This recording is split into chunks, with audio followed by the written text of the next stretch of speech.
ಯೇಸು ಕ್ರಿಸ್ತನಲ್ಲಿ ಆತ್ಮೀಯ ದೇವಜನರೇ, ಹೋಪ್ ಚಾನಲ್ ಇಂಡಿಯಾದ ಮೂಲಕ ದೇವರ ಸಂದೇಶವನ್ನು ಕೇಳುವಂಥ ನಿಮ್ಮೆಲ್ಲರನ್ನ ಕ್ರಿಸ್ತನ ನಾಮದಲ್ಲಿ ವಂದಿಸುತ್ತಾ, ದೇವರ ಸೇವಕನಾದ ನಾನು ದೇವರ ವಾಕ್ಯವನ್ನು ಕೇಳಲು ಆತ್ಮೀಯವಾಗಿ ನಿಮ್ಮನ್ನು ಸ್ವಾಗತಿಸುತ್ತೇನೆ. ಈ ದಿನದ ಸಂದೇಶವನ್ನು ಕೇಳುವ ಮೊದಲು ನಮ್ಮನ್ನು ದೇವರಾತ್ಮನಿಗೆ ಒಪ್ಪಿಸಿಕೊಟ್ಟು ಪ್ರಾರ್ಥನೆ ಮಾಡೋಣ. ಪ್ರಾರ್ಥಿಸುವ. ನಮ್ಮ ಪರಲೋಕದ ತಂದೆಯೇ, ಜೀವಸ್ವರೂಪನೇ, ನಮ್ಮ ಸಂಗಡ ಈ ದಿನ ಮಾತನಾಡು. ನಿನ್ನ ವಾಕ್ಯಗಳನ್ನು ನಮಗೆ ಪ್ರಬೋಧಿಸು, ನಮ್ಮನ್ನು ಎಚ್ಚರಪಡಿಸು, ನಿನ್ನ ಮಕ್ಕಳನ್ನಾಗಿ ನಮ್ಮನ್ನು ಮಾರ್ಪಡಿಸು ಓ ತಂದೆಯೇ. ಆಮೇನ್. ಆತ್ಮೀಯ ದೇವಜನರೇ, ದೇವರ ಅಮೂಲ್ಯ ಪ್ರಶ್ನೆಗಳು ಅನ್ನೋ ಶೀರ್ಷಿಕೆಯ ಅಡಿಯಲ್ಲಿ ಈ ದಿನದ ಧ್ಯಾನಕ್ಕಾಗಿ ನಮ್ಮ ಸತ್ಯವೇದಗಳನ್ನು ಹೊಸ ಒಡಂಬಡಿಕೆಯ ಪುಸ್ತಕ ಯೋಹಾನನ ಸುವಾರ್ತೆ 21ನೇ ಅಧ್ಯಾಯ 15ನೇ ವಚನಕ್ಕೆ ನಮ್ಮ ಸತ್ಯವೇದಗಳನ್ನು ತಿರುಗಿಸೋಣ. ಇಲ್ಲಿ ದೇವರ ವಾಕ್ಯ ಈ ರೀತಿಯಾಗಿ ಹೇಳುತ್ತೆ: ಯೋಹಾನನ ಮಗನಾದ ಸೀಮೋನನೇ, ನೀನು ಇವರಿಗಿಂತ ಹೆಚ್ಚಾಗಿ ನನ್ನ ಮೇಲೆ ಪ್ರೀತಿ ಇಟ್ಟಿದ್ದೀಯೋ ಎಂಬುದಾಗಿ ಕೇಳುವಂಥ ಪ್ರಶ್ನೆ. ನೀನು ಇವರಿಗಿಂತ ಹೆಚ್ಚಾಗಿ ನನ್ನ ಮೇಲೆ ಪ್ರೀತಿ ಇಟ್ಟಿದ್ದೀಯೋ ಎಂಬುದಾಗಿ ದೇವರು ಪೇತ್ರನಿಗೆ ಕೇಳುವಂಥ ಪ್ರಶ್ನೆಯ ಕುರಿತಾಗಿ ಈ ದಿನ ನಾವು ಧ್ಯಾನ ಮಾಡೋಣ. ಇದರ ಹಿನ್ನೆಲೆಯನ್ನು ಸ್ವಲ್ಪ ನೋಡೋದಾದರೆ, ಪೇತ್ರನನ್ನ ದೇವರು ಮನುಷ್ಯರನ್ನ ಹಿಡಿಯುವ ಬೆಸ್ತನನ್ನಾಗಿ ನಿನ್ನನ್ನು ಮಾಡ್ತೇನೆ, ಬಾ ನನ್ನ ಹಿಂದೆ ಎಂಬುದಾಗಿ ಕರೆದಿದ್ದನು. 3.5 ವರ್ಷಗಳ ಕಾಲ ಪೇತ್ರನು ಕ್ರಿಸ್ತನ ಸಂಗಡ ಒಡನಾಟದಿಂದಿದ್ದು, ಆತನು ಶಿಲುಬೆಯ ಮರಣವನ್ನು ಹೊಂದುವಂಥ ಸಮಯದಲ್ಲಿ ಸಹ ಆತನು ಕ್ರಿಸ್ತನನ್ನು ಬೊಂಕಿ ಪಶ್ಚಾತ್ತಾಪಪಟ್ಟು ಪುನಃ ಕ್ಷಮಾಪಣೆಯನ್ನು ಹೊಂದಿ ಪುನರುತ್ಥಾನ ಹೊಂದಿದಂಥ ಕ್ರಿಸ್ತನನ್ನು ಕಣ್ಣಾರೆ ನೋಡಿದಾಗ್ಯೂ ಪೇತ್ರನು ಮತ್ತು ಆತನ ಸಂಗಡ ಕೆಲವು ಶಿಷ್ಯರು ಹೊರಟು ಸಮುದ್ರಕ್ಕೆ ಹೋಗಿ ಅಲ್ಲಿ ಮೀನನ್ನು ಹಿಡಿಯುವಂಥ ಕಾರ್ಯದಲ್ಲಿ ಮಗ್ನರಾಗಿರುವಂಥದ್ದನ್ನು ನಾವು ನೋಡ್ತೇವೆ.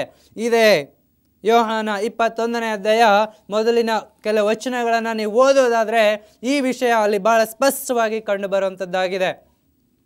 ದೇವರು ಪೇತ್ರನನ್ನು ಮತ್ತು ಆತನ ಶಿಷ್ಯರನ್ನು ಆ ಸಮುದ್ರದ ದಡದಲ್ಲಿ ಸಂಧಿಸಿ ಅವರಿಗೆ ಬೇಕಾದಂಥ ಆಹಾರವನ್ನು ಕೊಟ್ಟು ಅವರಿಗೆ ಬೇಕಾದಂಥದ್ದೆಲ್ಲವನ್ನು ನೀಡಿ ಆತನು ಕೇಳುವಂಥ ಪ್ರಶ್ನೆ: ಯೋಹಾನನ ಮಗನಾದ ಸೀಮೋನನೇ, ನೀನು ಇವರಿಗಿಂತ ಹೆಚ್ಚಾಗಿ ನನ್ನ ಮೇಲೆ ಪ್ರೀತಿ ಇಟ್ಟಿದ್ದೀಯೋ? ಪ್ರಶ್ನೆ ಇಷ್ಟೇ, ಡೂ ಯು ಲವ್ ಮೀ? ದೇವರು ಕೇಳ್ತಾ ಇರುವಂಥ ಪ್ರಶ್ನೆ. ಇದಕ್ಕೆ ನಿನ್ನ ಉತ್ತರ ಏನಾಗಿದೆ? ದೇವರು ಪೇತ್ರನನ್ನು ಕರೆದಂಥ ಉದ್ದೇಶ, ನೀನು ನನ್ನ ಕುರಿಗಳನ್ನು ಮೇಯಿಸಬೇಕು, ನೀನು ಜನರನ್ನು ರಕ್ಷಣೆಗೆ ತರಬೇಕು, ಯಾಕಂದರೆ ನೀನು ಸಮುದ್ರದ ಮೀನುಗಳನ್ನು ಹಿಡಿಯುವ ರೀತಿಯಲ್ಲಿ ಮನುಷ್ಯರ ಹೃದಯಗಳನ್ನು ಹಿಡಿಬೇಕಾಗಿದೆ ಎಂಬ ಉದ್ದೇಶಕ್ಕೋಸ್ಕರ ಆತನನ್ನು ಕರೆದಿದ್ದಾನೆ. ಹಾಗಿರುವಾಗ ಪೇತ್ರನು ಬಹಳ ದುಃಖಪಟ್ಟವನಾಗಿ ದೇವರಿಗೆ ಹೇಳುವಂಥ ಉತ್ತರ ಏನಂದರೆ, ನಿನ್ನ ಮೇಲೆ ಮಮತೆ ಇಟ್ಟಿದ್ದೇನೆಂಬುದನ್ನು ನೀನೇ ಬಲ್ಲೆ ಎಂಬುದಾಗಿ ಹೇಳ್ತಾನೆ. ಇಲ್ಲಿ 3 ಸಾರಿ ದೇವರು ಪೇತ್ರನಿಗೆ ಇದೇ ಪ್ರಶ್ನೆಯನ್ನು ಕೇಳ್ತಾ ಇದ್ದಾನೆ. ಯೋಹಾನನ ಮಗನಾದ ಸೀಮೋನನೇ, ನೀನು ನನ್ನ ಮೇಲೆ ಮಮತೆ ಇಟ್ಟಿದ್ದೀಯೋ, ಪ್ರೀತಿ ಇಟ್ಟಿದ್ದೀಯೋ ಎಂಬುದಾಗಿ ಕೇಳುವಂಥವನಾಗಿದ್ದಾನೆ. ಹಾಗೆ ಕೇಳುತ್ತಾ ದೇವರು ಆತನಿಗೆ ಒಂದು ದೊಡ್ಡ ಜವಾಬ್ದಾರಿಕೆಯನ್ನು ಕೊಡ್ತಾನೆ. ಆ ಜವಾಬ್ದಾರಿಕೆ ಏನು ಅನ್ನೋದಾದರೆ, ಮೊದಲನೇದಾಗಿ ದೇವರು ಸೀಮೋನನಿಗೆ ಹೇಳುವಂಥ ವಿಷಯ ಏನೆಂದರೆ, ನೀನು ನನ್ನ ಕುರಿ ಮರಿಗಳನ್ನು ಮೇಯಿಸು. ಎರಡನೇದಾಗಿ ಆತನು ಹೇಳುವಂಥದ್ದೇನೆಂದರೆ, ನನ್ನ ಕುರಿಗಳನ್ನು ಕಾಯಿ. ಮೂರನೇದಾಗಿ ಆತನು ಹೇಳುವಂಥದ್ದೇನೆಂದರೆ, ನನ್ನ ಕುರಿಗಳನ್ನು ಮೇಯಿಸು ಎಂಬುದಾಗಿ ಹೇಳುವಂಥವನಾಗಿದ್ದಾನೆ. ಪ್ರಿಯ ದೇವಜನರೇ, ಯೇಸು ಕ್ರಿಸ್ತನು ಈ ಲೋಕದಲ್ಲಿರುವಾಗ ಆತನು ಹೇಳಿದಂಥ ಸಂದೇಶ ಏನೆಂದರೆ, ನಾನೇ ಒಳ್ಳೆಯ ಕುರುಬನು, I am the good shepherd. ಯಾಕೆ ಅನ್ನೋದಾದರೆ ಈ ಲೋಕದ ಕುರುಬರ ಸ್ಥಿತಿ ಹೇಗಿದೆ ಅನ್ನೋದನ್ನು ದೇವರು ಬಹಳ ಸ್ಪಷ್ಟವಾಗಿ ಆತನು ತಿಳಿದುಕೊಂಡಿದ್ದಾನೆ ಪ್ರಿಯರೇ. ಆದ್ದರಿಂದ ಆತನು ಹೇಳ್ತಾ ಇದ್ದಾನೆ, ನಾನೇ ಒಳ್ಳೆಯ ಕುರುಬನು. ಒಳ್ಳೆಯ ಕುರುಬನು ತನ್ನ ಕುರಿಗಳಿಗೋಸ್ಕರ ತನ್ನ ಪ್ರಾಣವನ್ನು ಕೊಡ್ತಾನೆ ಎಂಬುದಾಗಿ ಯೋಹಾನನ ಸುವಾರ್ತೆ 10ನೇ ಅಧ್ಯಾಯದಲ್ಲಿ ಹೇಳುವಂಥದ್ದನ್ನು ನಾವು ನೋಡ್ತೇವೆ. ಅದೇ ಜವಾಬ್ದಾರಿಕೆಯನ್ನು ದೇವರು ಯೋಹಾನನ ಮಗನಾದಂಥ ಸೀಮೋನನಿಗೆ ಹೇಳುವಂಥವನಾಗಿದ್ದಾನೆ. ನೀನು ನನ್ನ ಕುರಿ ಮರಿಗಳನ್ನು ಮೇಯಿಸು, ನನ್ನ ಕುರಿಗಳನ್ನು ಮೇಯಿಸು, ನನ್ನ ಕುರಿಗಳನ್ನು ಕಾಯಿ ಎಂಬುದಾಗಿ ಹೇಳುವಂಥವನಾಗಿದ್ದಾನೆ. ಹಾಗಾದರೆ ದೇವರು ಕೊಡುವಂಥ ಈ ಜವಾಬ್ದಾರಿಕೆ ಅಂದು ಯೋಹಾನನ ಮಗನಾದಂಥ ಪೇತ್ರನಿಗೆ, ಇನ್ನೂ ಅನೇಕ ಶಿಷ್ಯರಿಗೆ ಆತನು ಈ ಜವಾಬ್ದಾರಿಕೆಯನ್ನು ಕೊಟ್ಟಿರುವಾಗ, ಅದೇ ಜವಾಬ್ದಾರಿಕೆಯನ್ನು ಇಂದು ಕ್ರಿಸ್ತನು ನನಗೆ, ನಮ್ಮೆಲ್ಲರಿಗೆ ಕೊಡಲಿಕ್ಕಾಗಿ ಆತನು ಕೇಳ್ತಾ ಇದ್ದಾನೆ, ನೀನು ನನ್ನನ್ನು ಪ್ರೀತಿಸುವೆಯೋ? ನಾವು ಹೇಳ್ತೇವೆ, ಕರ್ತಾನ ನಿನ್ನ ಪ್ರೀತಿಸುವೆನು, ನೀನೇ ನನ್ನ ಪ್ರಾಣ ಪ್ರಿಯನು, ನೀನೇ ನನ್ನ ಒಡೆಯನು, ನೀನೇ ನನ್ನ ಹೃದಯದ ರಾಜನು, ನನ್ನ ಪೂರ್ಣ ಜ್ಞಾನ ಬುದ್ಧಿ ಶಕ್ತಿಯಿಂದ ನಿನ್ನನ್ನು ಪ್ರೀತಿಸ್ತಾನೆ, ನನ್ನ ಸರ್ವಸ್ವದಿಂದ ನಿನ್ನನ್ನು ಪ್ರೀತಿಸ್ತಾನೆ. ದೇವರೇ, ನಾನು ನಿನಗೋಸ್ಕರ ಸ್ತುತಿಗಳನ್ನು ಹಾಡ್ತೇನೆ, ಸಬ್ಬತ್ತಿಗೆ ಬರ್ತಾನೆ, ಆಲಯದಲ್ಲಿರ್ತೇನೆ, ವಾಕ್ಯಗಳನ್ನು ಓದ್ತೇನೆ ಎಂಬುದಾಗಿ ನಾವು ಏನೇನೋ ಹೇಳ್ಬೋದು. ಆದರೆ ದೇವರು ಕೇಳುವಂಥದ್ದು, ಇವರೆಲ್ಲರಿಗಿಂತಲೂ ಹೆಚ್ಚಾಗಿ ನನ್ನ ಮೇಲೆ ಮಮತೆ ಇಟ್ಟಿದ್ದೀಯೋ? ನನ್ನ ಉತ್ತರ ಏನಾಗಿದೆ? ಈ ಲೋಕದ ಕುರುಬರ ಜೀವಿತವನ್ನು ನಾವು ಪರೀಕ್ಷಿಸೋದಾದರೆ, ದೇವರು ಬಹಳ ವೇದನೆಯಿಂದ, ಬಹಳ ಕಷ್ಟದಿಂದ ಆತನು ಕುರುಬರ ಸ್ಥಿತಿಯನ್ನು ಕುರಿತಾಗಿ ಯೆಹೆಜ್ಕೇಲ 34ನೇ ಅಧ್ಯಾಯದಲ್ಲಿ ಆತನು ಹೇಳುವಂಥವನಾಗಿದ್ದಾನೆ. ಯೆಹೆಜ್ಕೇಲ 34ನೇ ಅಧ್ಯಾಯ ಇಲ್ಲಿ 2ನೇ ವಚನದಿಂದ ಆತನು ಹೇಳುವಂಥದ್ದೇನೆಂದರೆ, 34ನೇ ಯೆಹೆಜ್ಕೇಲನ ಪುಸ್ತಕ 2ನೇ ವಚನ ಹೀಗೆ ಹೇಳುತ್ತೆ, ನರಪುತ್ರನೇ, ಇಸ್ರಾಯೇಲ್ ಎಂಬ ಮಂದೆಯ ಕುರುಬನಿಗೆ ಈ ದೈವೋಕ್ತಿಯನ್ನು ನುಡಿದೇ ನುಡಿ, ಹೇಳಲೇಬೇಕು, ನೋ ಎಕ್ಸ್ಕ್ಯೂಸ್. ಕರ್ತನಾದ ಯೆಹೋವನು ಇಂತೆನ್ನುತ್ತಾನೆ, ಅಯ್ಯೋ, ಸ್ವಂತ ಹೊಟ್ಟೆಯನ್ನು ಹೊರೆದುಕೊಳ್ಳುವ ಇಸ್ರಾಯೇಲಿನ ಕುರುಬರ ಗತಿಯನ್ನು ಏನು ಹೇಳಲಿ? ಇಂದು ದೇವರ ಸೇವೆಯನ್ನು ಮಾಡುವಂಥದ್ದು ಪಾಸ್ಟರ್ ಕೆಲಸ ಏನು ಅಂತ ನೋಡೋದಾದರೆ, ಎಷ್ಟೋ ಜನರು ಭಾವಿಸುವ ಹಾಗೆ ವಾರಕ್ಕೊಂದ್ಸಾರಿ ಚರ್ಚಲ್ಲಿ ಹೋಗ್ಬಿಟ್ಟು ವಾಕ್ಯಗಳನ್ನು ಹೇಳುವಂಥದ್ದು, ಅದ ನಂತರ ಯಥಾ ಪ್ರಕಾರ ತಮ್ಮ ಕುಟುಂಬದ ರಕ್ಷಣೆಯಲ್ಲಿ, ಕುಟುಂಬದ ಕೆಲಸ ಕಾರ್ಯಗಳಲ್ಲಿ ತೊಡಗಿರುವಂಥದ್ದು. ಇನ್ನು ಎಷ್ಟೋ ಜನರಿಗೆ ಲೋಕದಲ್ಲಿ ನಾವು ನೋಡುವಾಗ ದೇವರ ಸೇವೆ ಹೇಗಾಗ್ಬಿಟ್ಟಿದೆ ಅಂದರೆ, ಇದೊಂದು ವ್ಯಾಪಾರ, ಇಟ್ಸ್ ಅ ಬಿಸ್ನೆಸ್. ಹೊಟ್ಟೆ ಪಾಡಿಗೋಸ್ಕರ ಎಷ್ಟೋ ಜನ ಬೋಧಕರುಗಳು ಇವತ್ತೇನು ಮಾಡ್ತಾ ಇದ್ದಾರೆ, ದೇವರ ಸತ್ಯವನ್ನು ಸತ್ಯವಾಗಿ, ಅದನ್ನು ಇದ್ದದ್ದನ್ನು ಇದ್ದ ಹಾಗೆ ಘಂಟಾಘೋಷವಾಗಿ ದೇವರ ವಾಕ್ಯ ಹೀಗೆ ಹೇಳುತ್ತೆ, ನೀನು ಪಾಪದಲ್ಲಿದೆಯಾ, ನೀನು ಅಂಧಕಾರದಲ್ಲಿ ಬಿದ್ದು ಹೋಗಿದೆಯಾ, ಸೈತಾನನು ನಿನ್ನನ್ನು ಹಿಡ್ಕೊಂಡಿದ್ದಾನೆ, ನೀನು ಈ ಆಜ್ಞೆಯನ್ನು ಮೀರಿ ನಡೀತಾ ಇದೆಯಾ, ನೀನು ದೇವರ ಆಜ್ಞೆಗಳಿಗೆ ಒಳಪಟ್ಟಿಲ್ಲ ಎಂಬುದಾಗಿ ಘಂಟಾಘೋಷವಾಗಿ ಹೇಳದೆ ನಾನಾ ಥರವಂಥ ಸ್ವಾರ್ಥಗಳಲ್ಲಿ ಹೊಟ್ಟೆಪಾಡಿಗೋಸ್ಕರ ನಾನು ಅನೇಕ ಬೋಧಕರುಗಳನ್ನು ಸಂಧಿಸಿ ಅವರಿಗೆ ಕೇಳಿದೆ, ನೀವು ಸತ್ಯವೇದವನ್ನು ಓದ್ತೀರಾ, ಪ್ರಾರ್ಥನೆ ಮಾಡ್ತೀರಾ, ನಾನು ದೇವರ ಜೊತೆಗೆ ಮಾತಾಡಿದೆ ಎಂಬುದಾಗಿ ಹೇಳ್ತೀರಾ, ನಾನು ದೇವರ ದರ್ಶನವನ್ನು ಹೊಂದಿದೆ ಎಂಬುದಾಗಿ ಹೇಳ್ತೀರಾ, ಹಾಗಿರುವಾಗ ಸಬ್ಬತ್ತಿನ ವಿಷಯವಾಗಿ ಒಂದು ಸಾರಿ ಅಲ್ಲ, ಸಾವಿರಾರು ಬಾರಿ ಸತ್ಯವೇದದಲ್ಲಿ ಬರೆದಿದೆ. ಈ ಸತ್ಯ ಅದು 7ನೇ ದಿನದ ಸಬ್ಬತ್ತು ಎಂಬುದಾಗಿ ನಿಮಗೆ ಚೆನ್ನಾಗಿ ತಿಳಿದಿದೆ, ನೀವು ಯಾಕೆ ಜನರಿಗೆ ಅದನ್ನು ಬೋಧಿಸೋದಿಲ್ಲ ಎಂಬುದಾಗಿ ಹೇಳೋದಾದರೆ ಅವರು ಹೇಳ್ತಾರೆ, ನೋಡಿ ಪಾಸ್ಟ್ರೇ, ನಾವು ಇದ್ದದ್ದನ್ನು ಇದ್ದಂಗೆ ಹೇಳಿಬಿಟ್ರೆ ಎದ್ದು ಬಂದು ಎದೆಗೆ ಒದ್ದಂಗೆ ಆಗುತ್ತೆ. ಜನ ನೇರವಾಗಿ ಸತ್ಯನ ಹೇಳಿದರೆ ಅವ್ರ ಮನಸ್ಸಿಗೆ ನೋವಾಗುತ್ತೆ, ಅವರು ತೊಂದರೆಯನ್ನು ಅನುಭವಿಸ್ತಾರೆ, ಸಭೆಗಳನ್ನೇ ಬಿಟ್ಟು ಹೋಗ್ಬೋದು. ಅವ್ರ ಸಭೆನ ಬಿಟ್ಟು ಹೋಗ್ಬಿಟ್ರೆ ನಮಗೆ ಬರುವಂಥ ಕಾಣಿಕೆ ನಿಂತು ಹೋಗುತ್ತೆ, ನಮ್ಮ ಜೀವನ ಕಷ್ಟ ಆಗುತ್ತೆ, ನನ್ನ ಬದುಕು ದುಸ್ತರವಾಗುತ್ತೆ. ಹೇಗೆ ಹೇಳೋದು? ಅವ್ರ ಕೈಯಲ್ಲಿ ಬೈಬಲ್ ಇದೆ ಅಲ್ವಾ, ಅವ್ರು ಓದಿ ತಿಳ್ಕೊಳ್ಳೋದಾದರೆ ತಿಳ್ಕೊಳ್ಳಿ. ಹಾಗಾದರೆ ನನ್ನ ಕೆಲಸ ಏನು? ನಾನು ಯಾಕೆ ಪಾಸ್ಟ್ರು ಅಂತ ಕರೆಸ್ಕೊಂಡು, ನಾನು ಯಾಕೆ ಜನರನ್ನು ಗುಂಪು ಕಟ್ಕೊಂಡು ಅವ್ರಿಗೆ ಪ್ರತಿ ವಾರ ನಾನು ಹೀಗೆ ಹೀಗೆ ಎಂಬುದಾಗಿ ಹೇಳಬೇಕು. ಪ್ರಿಯ ದೇವಜನರೇ, ದೇವ್ರ ವಾಕ್ಯ ಮುಂದೆ ಹೇಳುತ್ತೆ, ದೇವ್ರ ವಾಕ್ಯ ಬಹಳ ಸ್ಪಷ್ಟವಾಗಿ ಹೇಳುತ್ತೆ, ನೀವು ಕೊಬ್ಬಿನ ಮಾಂಸವನ್ನು ತಿನ್ನುತ್ತೀರಿ, ಉಣ್ಣೆಯ ಹೊದಿಕೆಯನ್ನು ಹೊದೆಯುತ್ತೀರಿ, ಕೊಬ್ಬಿದ ಕುರಿಗಳನ್ನು ಕಡಿಯುತ್ತೀರಿ, ಆದರೆ ಕುರಿಗಳನ್ನು ಮೇಯಿಸುವುದಿಲ್ಲ.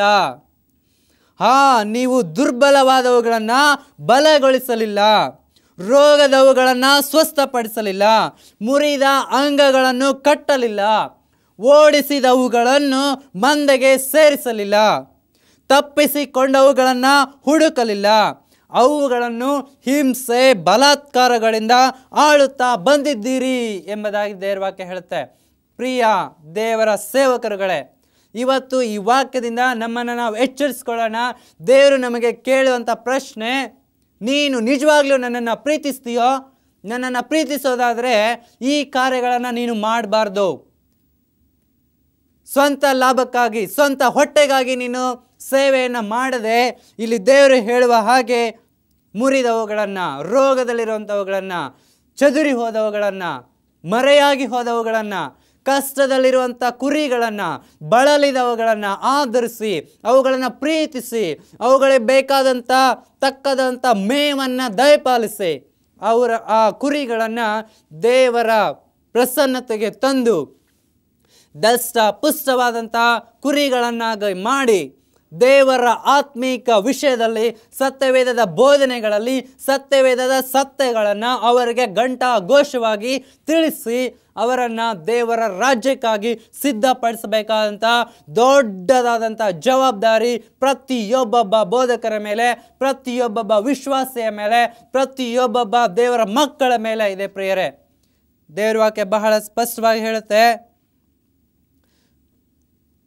ಕುರುಬರು ಇರಲಿಲ್ಲವಾದ್ದರಿಂದ ಅವು ಚದುರಿ ಹೋದವು, ದಿಕ್ಕಾಪಾಲಾಗಿ ಹೋದವು ಎಂಬುದಾಗಿ, ಕಾಡಿನ ಸಕಲ ಮೃಗಗಳಿಗೆ ತುತ್ತಾದವು ಎಂಬುದಾಗಿ, ನನ್ನ ಕುರಿಗಳು ಮಲೆನಾಡಿನಲ್ಲೆಲ್ಲ ಎತ್ತರವಾದ ಪ್ರತಿಯೊಂದೊಂದು ಬೆಟ್ಟದ ಮೇಲೆ ಅಲೆದಾಡಿದವು ಎಂಬುದಾಗಿ ದೇವರ ವಾಕ್ಯ ಹೇಳುವಂಥದ್ದಾಗಿದೆ.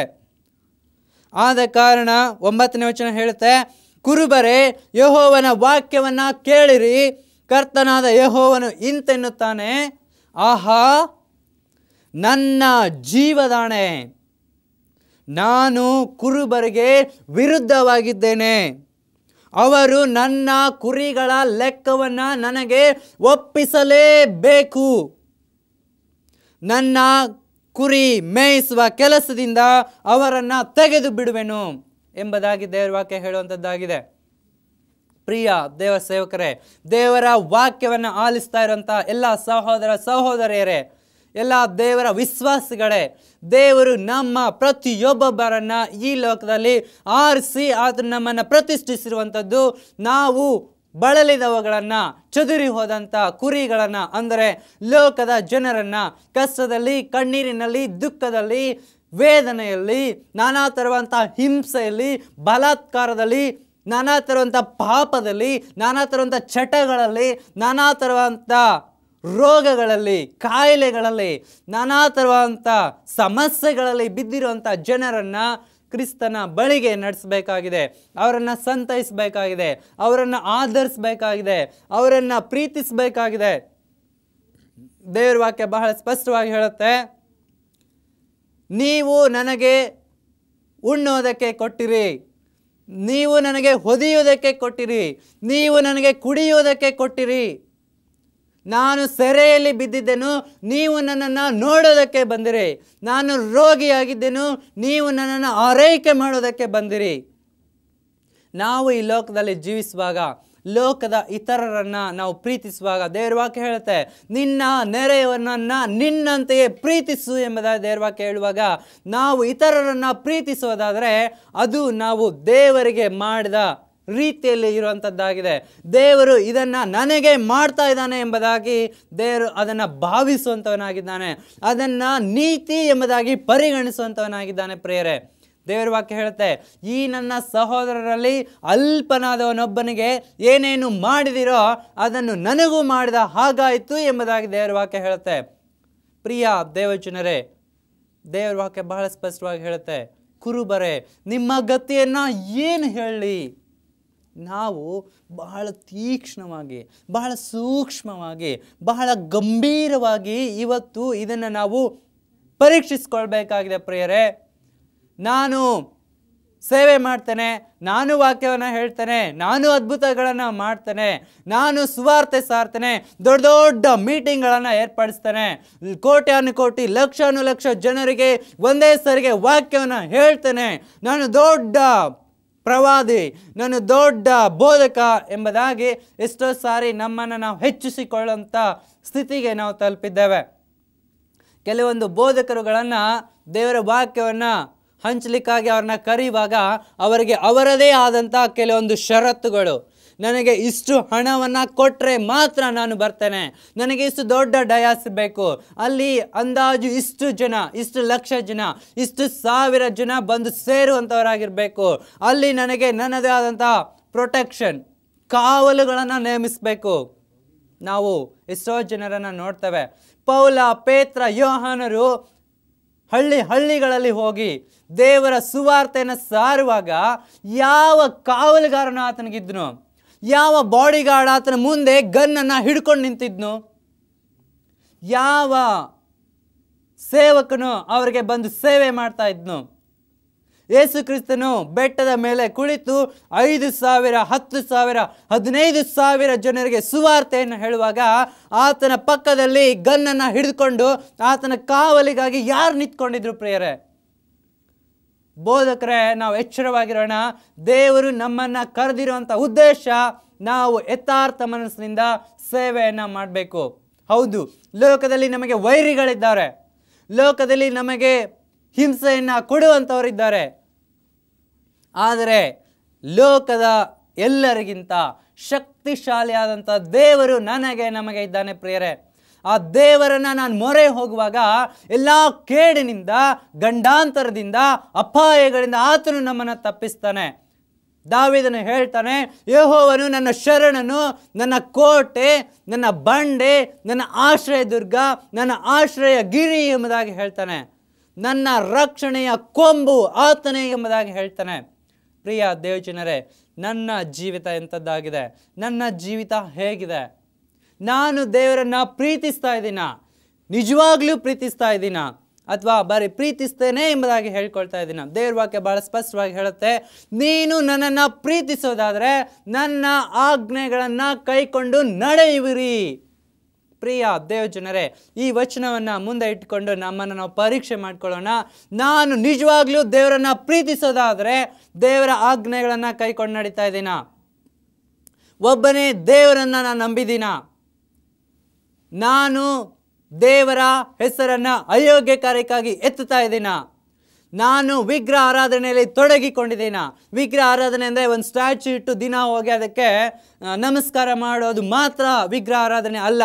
ದೇವರಿಗಿಂತ ಹೆಚ್ಚಾಗಿ ನನ್ನ ಘನತೆ, ನನ್ನ ಗೌರವ, ನನ್ನ ಆಸ್ತಿ, ನನ್ನ ಜ್ಞಾನ, ನನ್ನ ಸೌಂದರ್ಯ, ನನ್ನ ಸ್ವಂತಿಕೆ, ನನ್ನ ಹೆಂಡತಿ, ನನ್ನ ಮಕ್ಕಳು, ನನ್ನ ತಂದೆ, ನನ್ನ ತಾಯಿ, ಇವರೆಲ್ಲರನ್ನ ದೇವರಿಗೆ ಇಂಥ ಹೆಚ್ಚಾಗಿ ಪ್ರೀತಿಸೋದಾದರೆ ಇದು ಸಹ ಒಂದು ದೊಡ್ಡ ವಿಗ್ರಹ ಆರಾಧನೆ ಆಗಿದೆ ಪ್ರಿಯರೇ. ನಾನು ಯಾವುದರಲ್ಲಿ ಮುಳುಗೋಗಿದ್ದೇನೆ?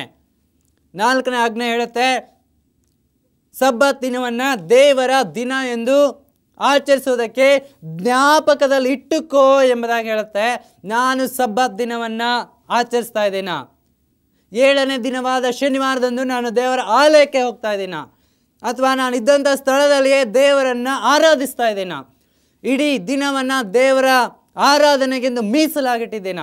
ದೇವರೊಂದಿಗೆ ಅನ್ಯೋನ್ಯ ಸಂಬಂಧವನ್ನು ಹೊಂದಲು ಇದು ದೇವರು ನಮಗೂ ಆತನಿಗೂ ಮಧ್ಯದಲ್ಲಿ ಈ ಒಂದು ಗುರುತು ಎಂಬುದಾಗಿ ನೇಮಿಸಿರುವಾಗ ಈ ಗುರುತನ್ನು ನಾನು ಹೊಂದಿದ್ದೀನ?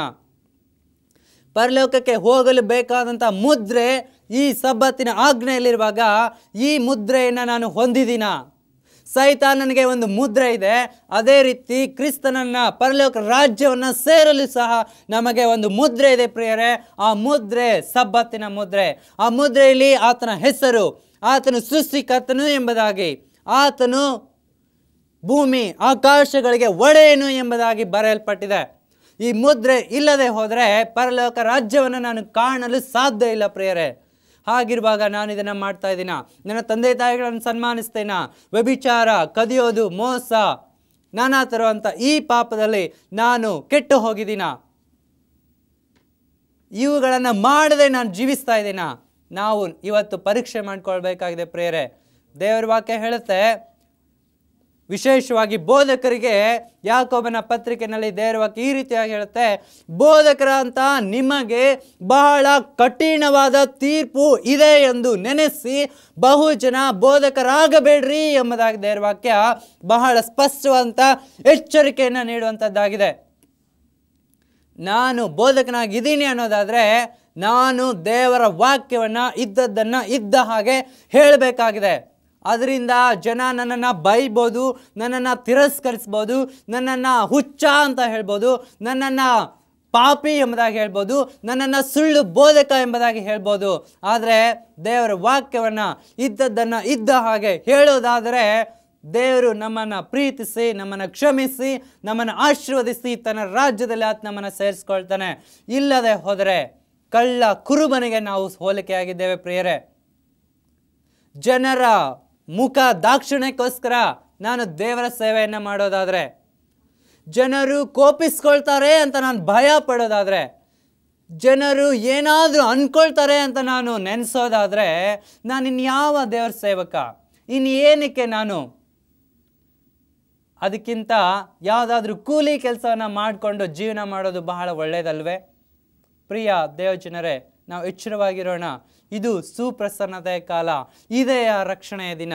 ದೇವರು ಯೋಹಾನನ ಮಗನಾದ ಸೀಮೋನನೇ, ನೀನು ನನ್ನನ್ನು ಪ್ರೀತಿಸುತ್ತೀಯೋ ಎಂಬುದಾಗಿ ಬಹಳ ದೈನ್ಯದಿಂದ ಕೇಳುವಾಗ ಅದೇ ಪ್ರಶ್ನೆಯನ್ನು ದೇವರು ನಮಗೆ ಕೇಳ್ತಾ ಇದ್ದಾನೆ.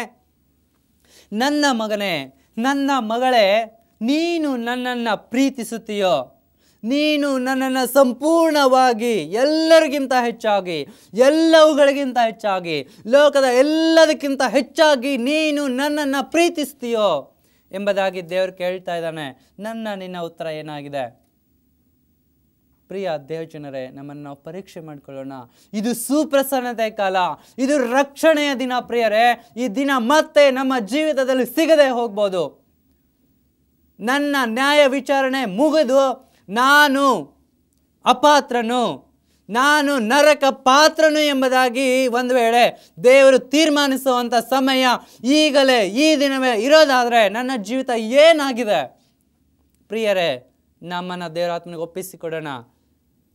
ದೇವರೇ, ನಾನು ನಿನ್ನನ್ನು ಯಥಾರ್ಥ ಮನಸ್ಸಿನಿಂದ ಪ್ರೀತಿಸ್ತೇನೆ, ನನ್ನ ಸಂಪೂರ್ಣ ಹೃದಯದಿಂದ ನಿನ್ನನ್ನು ಪ್ರೀತಿಸ್ತೇನೆ, ನನ್ನ ಪೂರ್ಣ ಜ್ಞಾನ, ಪೂರ್ಣ ಶಕ್ತಿ, ಪೂರ್ಣ ಬುದ್ಧಿಯಿಂದ ನಿನ್ನನ್ನು ಪ್ರೀತಿಸ್ತೇನೆ, ನೀನೊಬ್ಬನನ್ನೇ ಆತುಕೊಂಡಿದ್ದೇನೆ ಎಂಬುದಾಗಿ ನಾವು ದೇವರಿಗೆ ಹೇಳೋಣ. ಪ್ರಿಯರೇ, ಈ ಮನಸ್ಸು ನಿಮ್ಮಲ್ಲಿರೋದಾದರೆ ಈ ಸಮಯದಲ್ಲಿ ನನ್ನ ಸಂಗಡ ತಲೆಗಳನ್ನು ಬಾಗಿಸಿ ಪ್ರಾರ್ಥನೆ ಮಾಡೋಣ. ನಮ್ಮ ಪರಲೋಕದ ತಂದೆಯೇ, ನೀನು ಅಂದು ಪೇತ್ರನಿಗೆ ಕೇಳಿದಂಥ ಪ್ರಶ್ನೆಯನ್ನ ತಂದೆಯೇ ಇವತ್ತು ನಮಗೂ ಕೇಳುವಾತನಾಗಿದ್ದೆ. ಹೌದು ಸ್ವಾಮಿ, ನಾವು ನಿನ್ನನ್ನು ಪ್ರೀತಿಸುತ್ತೇವೆ, ನಾವು ನಿನ್ನನ್ನು ಹಿಂಬಾಲಿಸುತ್ತೇವೆ ಕರ್ತನೆ. ನಿನ್ನ ಸುವಾರ್ತೆನ ಯಥಾರ್ಥ ಮನಸ್ಸಿನಿಂದ ಸಾರುವಂತೆ ನಮ್ಮನ್ನು ಪ್ರಬೋಧಿಸು ಕರ್ತನೆ. ನಮ್ಮ ಎಲ್ಲ ಕೆಟ್ಟತನವನ್ನು ದೂರ ಮಾಡು ಸ್ವಾಮಿ. ನಿನ್ನ ಮಗನಾಗಿ, ನಿನ್ನ ಮಗಳಾಗಿ, ನಿನಗೆ ಶ್ರೇಷ್ಠವಾದಂಥ ಸೇವಕನನ್ನಾಗಿ ನನ್ನನ್ನು ಮಾರ್ಪಡಿಸು ಕರ್ತನೆ. ನನ್ನ ಮೊರೆಯನ್ನೆಲ್ಲ ಆಲಿಸು, ನನ್ನನ್ನು ಬಲಪಡಿಸು, ನನ್ನನ್ನು ಮಾರ್ಪಡಿಸು. ನಿನ್ನ ಮಗನಾಗಿ ನನ್ನನ್ನು ಸ್ವೀಕಾರ ಮಾಡು ಓ ತಂದೆಯೇ. ಆಮೇನ್. ಕ್ರಿಸ್ತನಲ್ಲಿ ಆತ್ಮೀಯ ದೇವಜನರೇ, ಈ ಸಂದೇಶವನ್ನು ಹೋಪ್ ಚಾನೆಲ್ನ ಮೂಲಕ ಆಲಿಸುವಂಥ ನೀವು ಹೆಚ್ಚಾದಂಥ ಮಾಹಿತಿ, ದೇವರ ಕರಪತ್ರ, ಸತ್ಯವೇದದ ಪುಸ್ತಕಗಳು ನಿಮಗೆ ಬೇಕಾದ ಪಕ್ಷಕ್ಕೆ ಈ ಕೆಳಗಿನ ವಿಳಾಸಕ್ಕೆ ಬರೆಯಿರಿ. ದೇವರು ನಿಮ್ಮನ್ನು ಅತ್ಯಧಿಕವಾಗಿ ಆಶೀರ್ವದಿಸಲಿ. ಆಮೇನ್.